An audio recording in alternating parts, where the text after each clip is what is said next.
बियाह भइला के बाद भैया मेहरारू जवन कही तवन करे के बा सही बाकी सब के होना करे हैं सब के तोरे लेखबा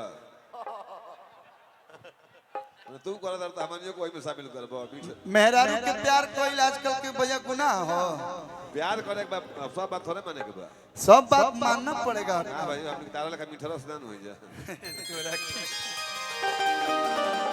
का कमानाया गइल ये छोटे बाबा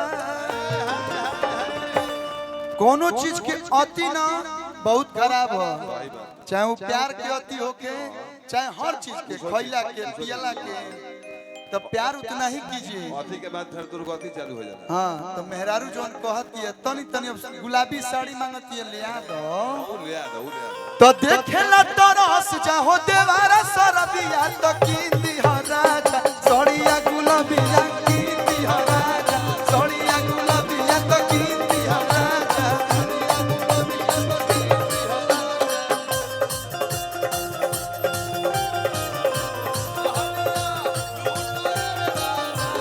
मुहावा पगाल के चदरिया लहरिया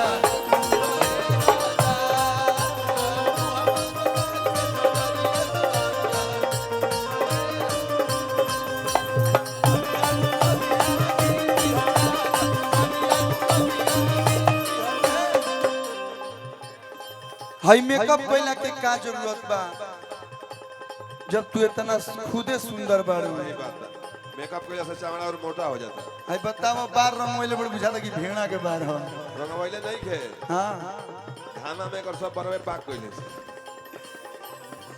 तू तो असही लागता रूपरिए जान चेहरा चमके जैसे मर करिए जान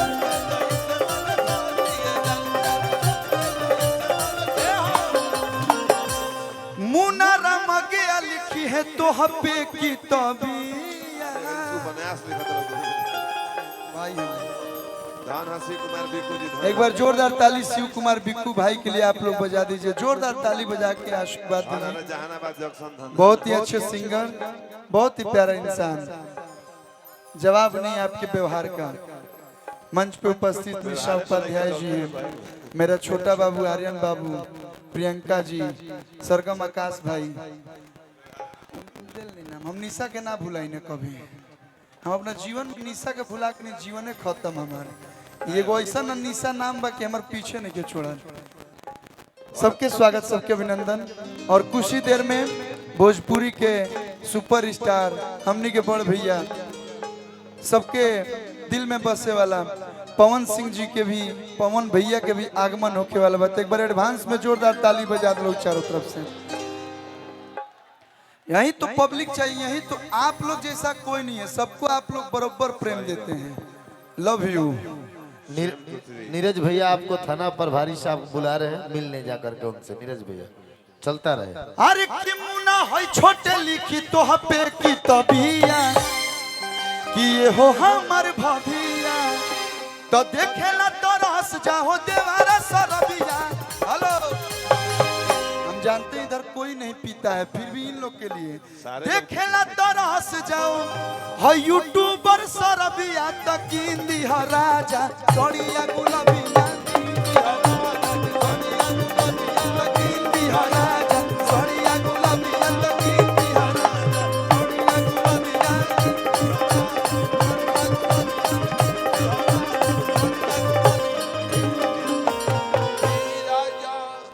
काहे खाती हाला घरे होता भौजाई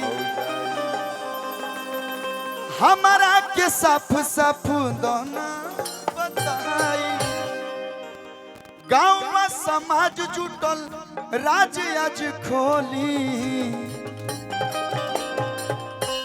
पिछला होली में आप लोग इतना प्यार दिहनी है एहू होली में बा आइल बा सुना साली हो आइल बा लहर सिकोड़ा तो हो काले रिलीज भइला भैया लोग कितना प्यार मिलता वो गाएंगे अभी गांव में समाज जुटल राज आज खोली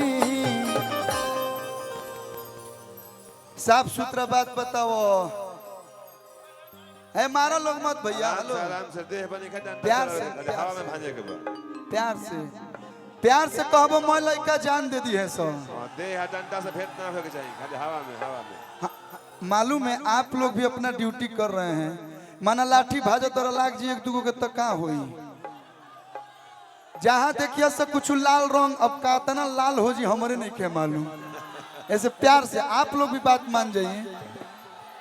गांव में समाज जुटल राज्य आज खोली। साफ सुथरा बात बतावा कि तू पति के साथे रहबू कि देवर के साथे। जेकरा साथ रहिए हो भैया तो जे लड़कियां कह दिया कि मारो मरदा के गोली, मारो मरदा के गोली खेलम देवरे से होली। वाह मारो मरदा के गोली खेलम देवरे से होली। काहे खाती हाला घरे होता भौजाई, हमारा के साफ साफ दोना बताई। गाँव में समाज जुटल राज्य आज खोली। कैसे मरला भीषुम भीषुम मर मरदा के गोली। हेलो अब हमार सब भाई गई हसन। मर मरदा भैया रमंगिया भैया एक मिनट ला बस थोड़ा सा भैया आप लोग थोड़ा बस हटिए। 1 मिनट ला तनी सा होल्ड कर दीजिएगा। होल्डे बन जाम हम गाय मार मरदा के गोली रोवा लोग का गावे के बा। मार मरदा के गोली खेल।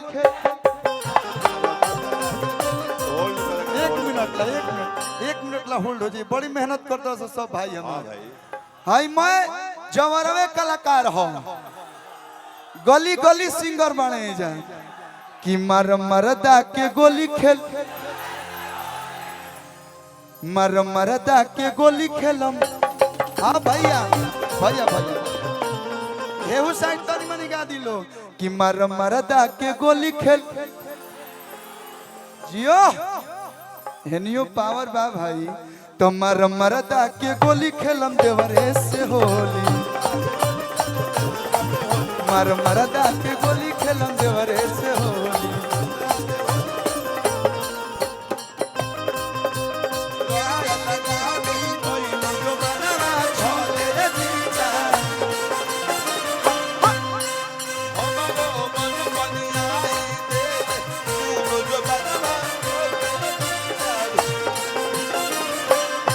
सभे घर ही में बाल हो जाई।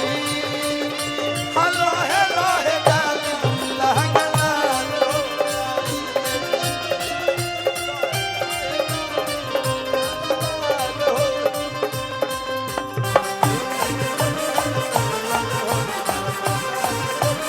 ए भैया अच्छा ने केकर बियाह हो गया है भाई।